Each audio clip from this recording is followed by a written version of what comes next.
विद्यार्थी मित्रो नमस्कार। आपण पर्यावरण शास्त्र या विषयाची मांडणी करत आहोत। प्रथम वर्ष वाणिज्य वर्गामध्ये पर्यावरण शास्त्राची मांडणी करत असताना आपल्याला एकूण 4 प्रकरणांची मांडणी करायची आहे आणि यापैकी चौथे प्रकरण हे माझ्याकडे आहे। त्याचा असणारा अभ्यासक्रम आणि या अभ्यासक्रमांची असणारी विभागणी याची मांडणी आपण यापूर्वीच्या व्याख्यानाच्या माध्यमातून केलेली आहे। आजच्या या व्याख्यानाच्या माध्यमातून आपल्याला नगर आणि नागरीकरणाची संकल्पना समजून घ्यायची आहे। खरं तर नगर म्हणजे काय, नागरीकरण कशाला म्हणायचं, तर याच्या ज्या काही संकल्पना आहेत या वेगवेगळ्या शास्त्रज्ञांनी वेगवेगळ्या पद्धतीने मांडलेल्या आहेत। काही वेळेला सामान्य माणसांच्या मध्ये संभ्रम निर्माण होतो आणि नगर आणि नागरीकरण या संकल्पना एकाच अर्थाने घेतल्या जातात। मात्र प्रत्यक्षात जर आपण पाहिलं, नगर ही संकल्पना वेगळी आहे आणि नागरीकरण ही संकल्पना वेगळी आहे। तर नगर कशाला म्हणायचं, तर सरसनपणे एखादं शहर असेल आणि या शहरासभोवतालचा जो काही नागरी भाग आहे तर त्याला नगर म्हणून ओळखलं गेलेलं दिसून येतं। नगरांचा जर आपण विचार केला तर नगरांच्या मध्ये अकृषी व्यवसायांच्यावर आधारित असे व्यवसाय असलेले दिसून येतात।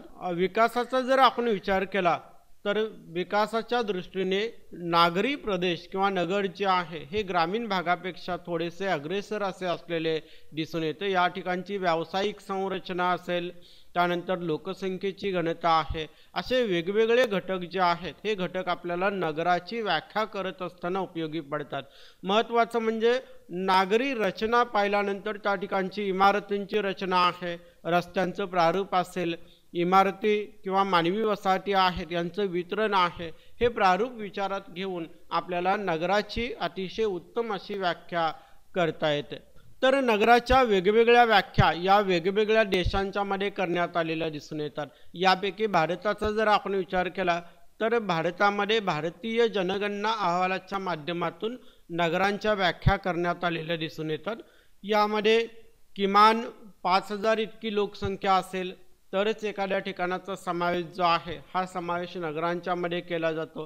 लोकसंख्येची घनता जर आपण विचारात घेतली तर ती प्रति चौरस किलोमीटरला 400 इतकी असावी लागते, तरच त्या वसाहतीचा समावेश जो आहे हा समावेश नागरी वसाहतींच्या मध्ये केला जातो।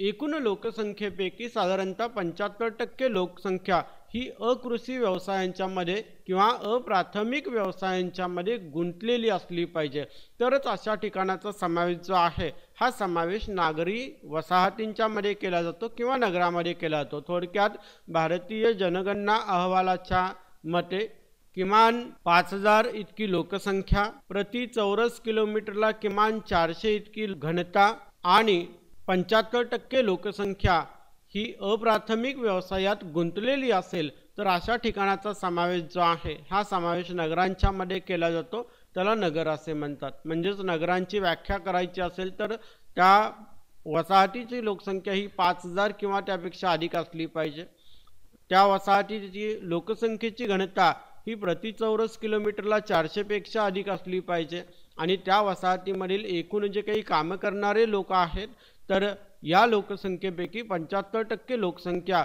ही अप्राथमिक व्यवसायांच्या मध्ये गुंतलेली असली पाहिजे, तरच त्या वसाहतीचा समावेश हा नागरी वसाहतींच्या मध्ये केला जातो। सरसनपणे इतर देशांचा जर आपण विचार केला तर प्रत्येक देशामध्ये नागरीकरणाची असणारी व्याख्या ही वेगवेगळ्या पद्धतीने केली जाते। यूएसएचा जर आपण विचार केला तर यूएसए मध्ये किमान 2500 लोकसंख्या असेल तर अशा वसाहतीचा समावेश हा नागरी वसाहतींच्या मध्ये केला जातो। कॅनडाचा जर विचार केला तर कॅनडामध्ये किमान 1000 लोकसंख्या असणाऱ्या वसाहतीचा समावेश हा नागरी वसाहतींच्या मध्ये केला जातो। जपानमध्ये किमान 30000 लोकसंख्या असणाऱ्या वसाहतीचा समावेश हा नागरी वसाहतींच्या मध्ये केला जातो आणि सायबेरियाचा जर आपण विचार केला तर किमान 250 इतकी लोकसंख्या असणाऱ्या वसाहतीचा समावेश हा नगरामध्ये किंवा नागरी वसाहतींच्या मध्ये केला जातो। थोडक्यात नागरीकरणाची व्याख्या किंवा नगराची व्याख्या जर आपण विचारात घेतली तर ही नगराची व्याख्या प्रत्येक देशानुसार भिन्न असलेली दिसून येते। भारतामध्ये या ठिकाणी मात्र 5,000 ही लोकसंख्येची मर्यादा आहे। असं जरी असलं तरी देखील आपल्याला भारतामध्ये असे अनेक गावं आढळतात की ज्यांची लोकसंख्या 10,000 आहे, 20,000 आहे, आणि असं असलं तरी देखील त्या वसाहतीचा समावेश नगरामध्ये केला जात नाही। उदाहरणार्थ सांगायचं झालं तर भारतामध्ये अकलूज ही एक सर्वात मोठी ग्रामीण वसाहत मानली जाते। सरसाधारणपणे आशिया खंडातील सर्वात मोठी ग्रामीण वसाहत म्हणून अकलूजची ओळख असलेली दिसून येते। तर याच पद्धतीने अनेक गावं आहेत की ज्यांची लोकसंख्या अगदी 15,000 आहे, 20,000 आहे, आणि असं असताना देखील त्यांना नगराचा दर्जा देण्यात आलेला नाही। याचं कारण त्या ठिकाणची लोकसंख्येची असणारी घनता आणि त्या ठिकाणचे व्यवसायाचं स्वरूप किंवा व्यवसायाचं प्रारूप जे आहे हे घटक देखील तितकेच महत्त्वाचे असलेले दिसून येतात। आपण नगर म्हणजे काय याची मांडणी केलेली आहे। आता नागरीकरण म्हणजे काय तर याची मांडणी करणं देखील तितकंच गरजेचं असलेलं दिसून येतं। तर थोडक्यात पहा की नागरीकरण ही एक प्रक्रिया आहे की ज्या प्रक्रियेच्या माध्यमातून ग्रामीण वसाहतींचं नागरी वसाहतींच्यामध्ये रूपांतरण केले जाते। नागरीकरणामुळे नगरामध्ये राहणाऱ्या लोकसंख्येचे प्रमाण दिवसेंदिवस वाढत जाते आणि सरसाधारणपणे नागरीकरणाच्या प्रक्रियेच्या माध्यमातून त्या नगराची उभ्या दिशेतील आणि आडव्या दिशेतील वृद्धी होत जाते। म्हणजेच त्या नगराचा आडवा विस्तार होत जातो आणि त्याचबरोबर जो काही नगराचा केंद्रबिंदू असेल किंवा नगराचा महत्त्वाचा केंद्रभाग आहे ज्याला मार्केट प्लेस म्हणून ओळखलं जातं तर त्याची व्हर्टिकल ग्रोथ होत असलेली दिसून येते। अगदी देवरुखचा जरी आपण विचार केला तर देवरुखमध्ये पहा की महत्त्वाचा जो मार्केटचा भाग आहे तर या भागामध्ये उभ्या दिशेत त्या ठिकाणी नगराची सध्या वाढ होताना दिसून येते आहे। कालावधीनुसार नगराचा विस्तार जो आहे हा नगराचा विस्तार होत असलेला दिसून येतो। अनेक नगरांच्या मध्ये पहा की नागरीकरणाच्या प्रक्रियेच्या माध्यमातून जी काही सभोवतालच्या ग्रामीण वसाहती असतील या सभोवतालच्या ग्रामीण वसाहती देखील नगरामध्ये समाविष्ट करून घेतल्या जातात आणि त्यामुळेच नागरीकरणाच्या माध्यमातून नगराची आणि शहराची दिवसेंदिवस वाढ झालेली दिसून येते। सरसाधारणपणे युनोचा जर आपण विचार केला तर युनोचा असा अंदाज आहे की साधारणतः 2050 सालापर्यंत एकूण जागतिक लोकसंख्येच्या 68% लोकसंख्या ही नागरी भागामध्ये राहत असेल।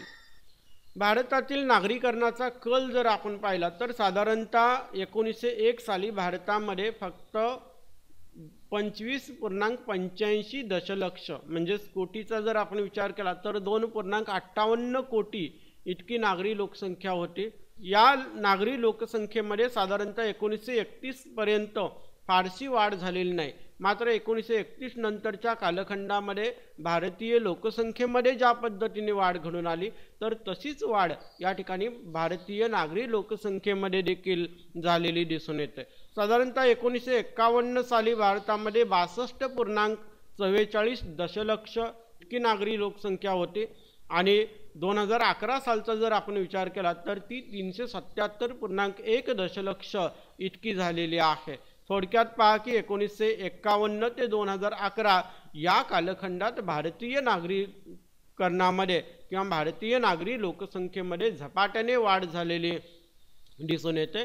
2011 सालची जी काही भारताची नागरी लोकसंख्या आहे या नागरी लोकसंख्येची जर टक्केवारी आपण विचारात घेतली तर ती फक्त 31.2 इतकी आहे आणि या उलट एकूण नागरी लोकसंख्येचा जर आपण विचार केला तर याची आकडेवारी जी आहे ती 377.1 दशलक्ष इतकी आहे। थोडक्यात पहा की भारताचा नागरी लोकसंख्येच्या बाबतीत जर आपण विचार केला तर जगात दुसरा क्रमांक लागत असलेला दिसून येतो, मात्र टक्केवारीचा जर आपण विचार केला तर टक्केवारीच्या बाबतीत आपण मागे आहोत। भारतात एकूण नागरी लोकसंख्या जी आहे तर या एकूण नागरी लोकसंख्ये इतकी अमेरिकेची एकूण लोकसंख्या आहे। म्हणजेच संपूर्ण अमेरिकेमध्ये जितकी लोकसंख्या राहते तितकी लोकसंख्या फक्त भारतीय नगरांच्या मध्ये राहत असलेली दिसून येते। टक्केवारीचा जर विचार केला तर साधारणतः 1901 साली एकूण भारतीय लोकसंख्येच्या 10.8% लोकसंख्या नागरी भागामध्ये राहत होती। त्यानंतर 1931 पर्यंत हे प्रमाण फक्त 12% वर गेलेलं आहे। 1951 सालचा जर आपण विचार केला तर 17.3% लोकसंख्या ही नागरी भागामध्ये राहत होती आणि त्यानंतर 2011 सालचा जर आपण विचार केला तर 31.2% लोकसंख्या ही नागरी भागामध्ये राहत असलेली दिसून येते। टक्केवारीच्या बाबतीत आपण विकसित राष्ट्रांशी तुलना करता खूपच मागे आहोत, कारण विकसित राष्ट्रांच्यामध्ये हे प्रमाण जे आहे हे प्रमाण साधारणतः 70-80% देखील पुढे असलेले दिसून येते। भारताचा राज्यनिहाय जर मांडणी करायची झाली नागरीकरणाची तर पहा की भारतामध्ये गुजरात, महाराष्ट्र, केरळ, तामिळनाडू, पंजाब आणि मिझोराम या राज्यांच्या मध्ये सर्वाधिक प्रमाणात नागरीकरण झालेले दिसून येतं। साधारणतः हे नागरीकरणाचं प्रमाण जे आहे ते 42% पेक्षा अधिक असलेले दिसून येतं।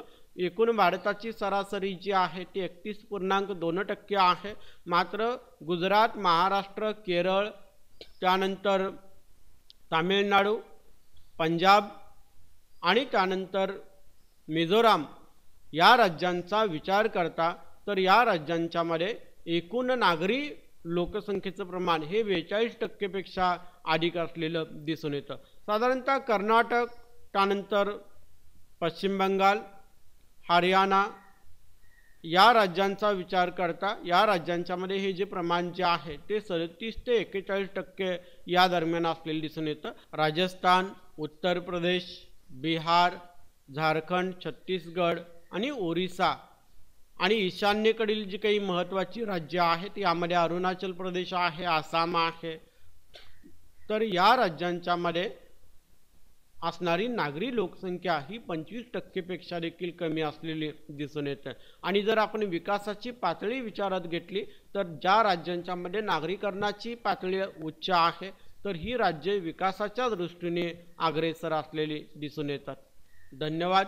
आजच्या या व्याख्यानाच्या माध्यमातून आपण नगर आणि नागरीकरण यांच्या संकल्पनांची मांडणी केलेली आहे। धन्यवाद।